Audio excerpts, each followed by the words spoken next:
पाणी हा मानव विकास व सजीव सृष्टीच्या विकासाचा एक महत्त्वपूर्ण अविभाज्य घटक आहे। पाणी ही सर्वांची मूलभूत गरज आहे। म्हणूनच आपण पाण्याला जीवन असे म्हटले आहे। सर्वांना प्रदूषणमुक्त पाणी मिळावे व ते मिळवण्याचा मूलभूत अधिकार आहे असे आपल्या भारतीय राज्यघटनेत सांगितले आहे।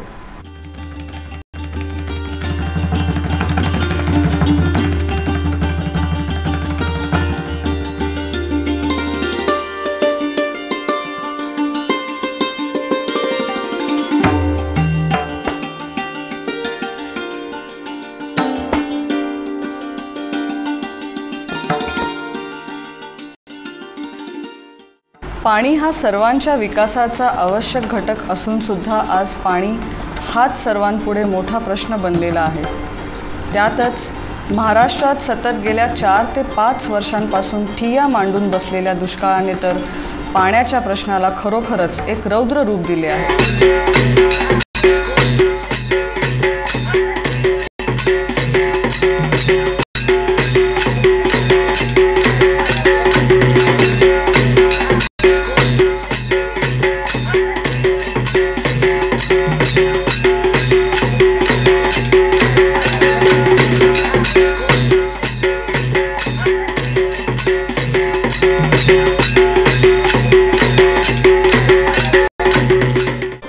सह्याद्री, सातपुडा, बालाघाट व महादेवाच्या डोंगर रांगेत वसलेल्या महाराष्ट्रात सरासरी 1360 मिलीमीटर इतका पाऊस पडतो।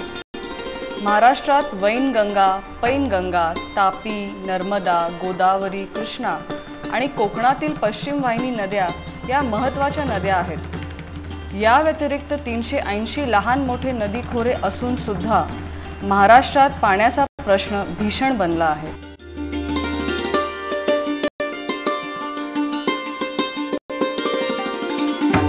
प्रत्येक वर्षी दुष्काळी गावे, तालुके व जिल्ह्यात भर पडत असताना आपणास दिसते। यावर्षी ही 71 तालुक्यातील परिस्थिती अतिशय दयनीय बनली आहे। शासन जनावरांच्या छावण्या, रोजगार हमीची कामे व पिण्याच्या पाण्यासाठी टँकर या माध्यमातून दुष्काळ निवारण्यासाठी प्रयत्न करीत आहे। मात्र दुष्काळाची तीव्रता एवढी मोठी आहे की समाजाच्या सर्व प्रकारच्या घटकांपर्यंत पोहोचणे अवघड झालेले दिसते। दुष्काळाची पाहणी करण्यासाठी National Centre for Advocacy Studies Pune या संस्थेद्वारा दुष्काळी भागास भेट दिली गेली। हे वृत्तचित्र संस्थेच्या केलेल्या सर्वेक्षणावर आधारित आहे। दुष्काळाची तीव्रता, शासनाचे काम व लोकांच्या व्यथेची वास्तविक स्थिती जाणून घेण्याचा प्रयत्न या वृत्तचित्राद्वारे केला जात आहे।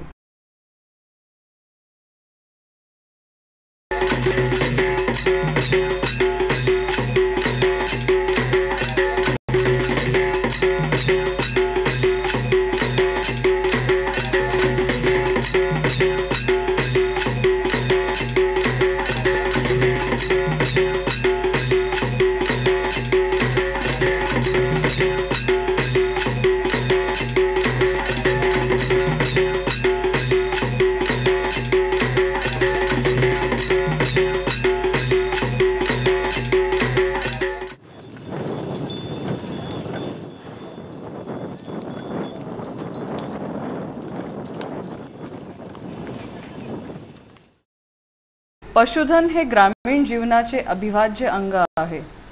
त्यांची क्षमता व उत्पादकता वाढविणे हेही ग्रामीण विकासाचे प्रमुख उद्दिष्ट आहे। जनावरांना जगवण्यासाठी शासनाने दुष्काळग्रस्त भागात इच्छुक संस्था व गटांना चारा छावण्या चालवण्यासाठी परवानगी देऊन आर्थिक अनुदान पुरवण्याचे काम सुरू केले आहे। आज राज्यात जवळजवळ 8 लाख जनावरे चारा छावण्यांमध्ये दाखल झालेले आहेत।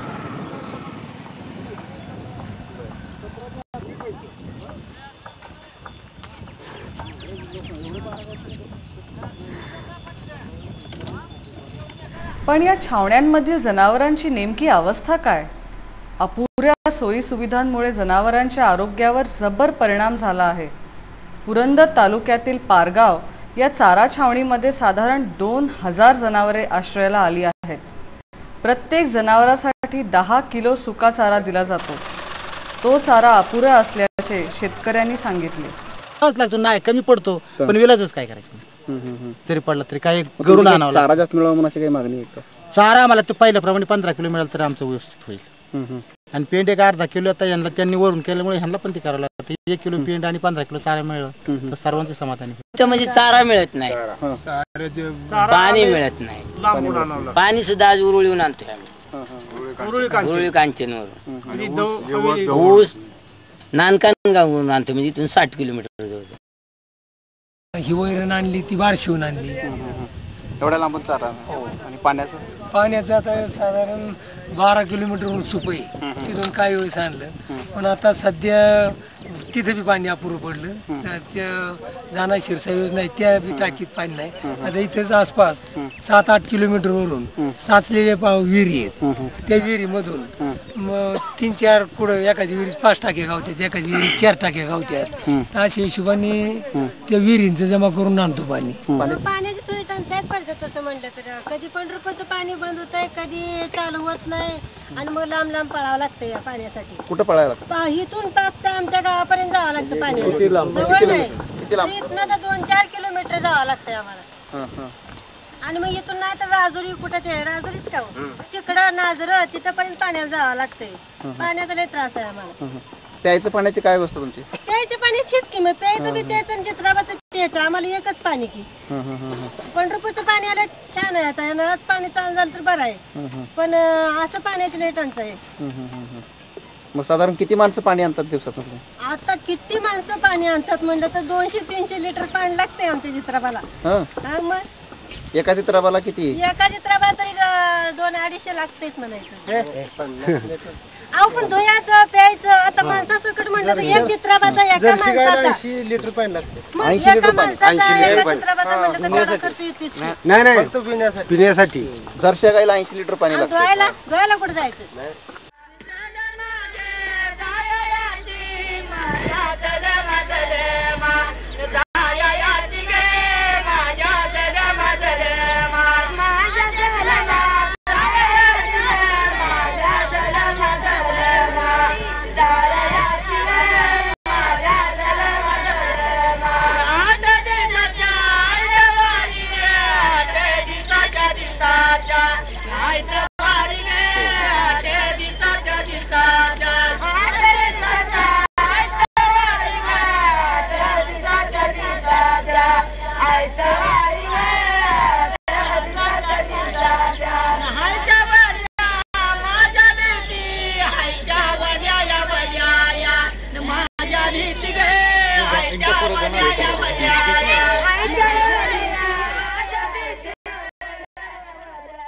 जनावरांनी सतत सुकाऊस खाल्ल्यामुळे कॅल्शियम व फॉस्फरसचे प्रमाण त्यांच्यात कमी झाले आहे.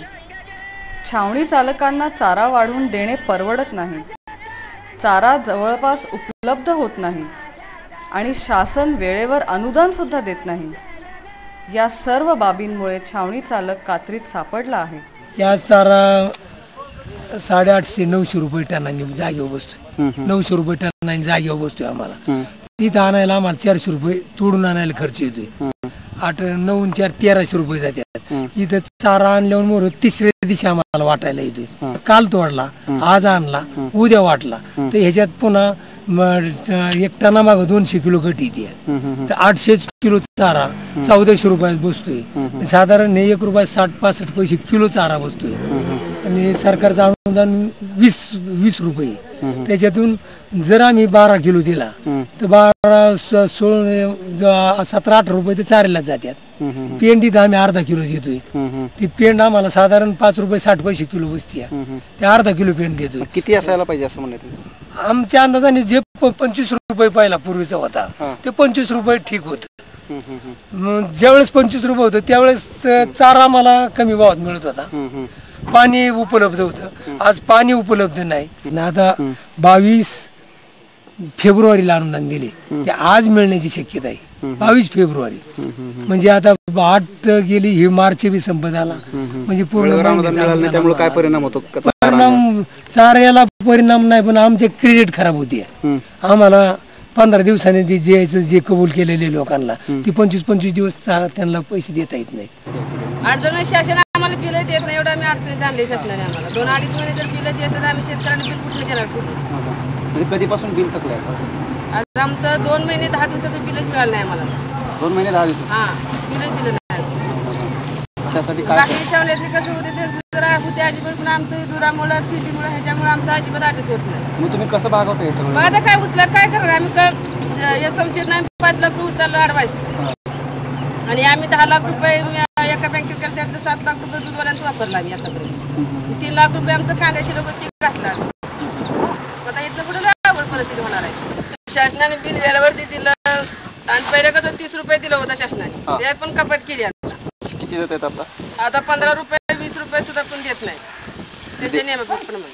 त्याच्यामुळे आता त्यात गड्याचं ऊस तोडणीचं भाडं आलं, ट्रॅक्टर भाडं आलं, पाणी दिवसाला पाण्याचा खर्च होतोय, त्याच्यामुळे ते सगळं भागत नाही. आता पारगाव व त्यापुढे राजुरी येथील जनावरांच्या छावणीत गुरांच्या पाण्याची अत्यंत गैरसोय दिसून आली.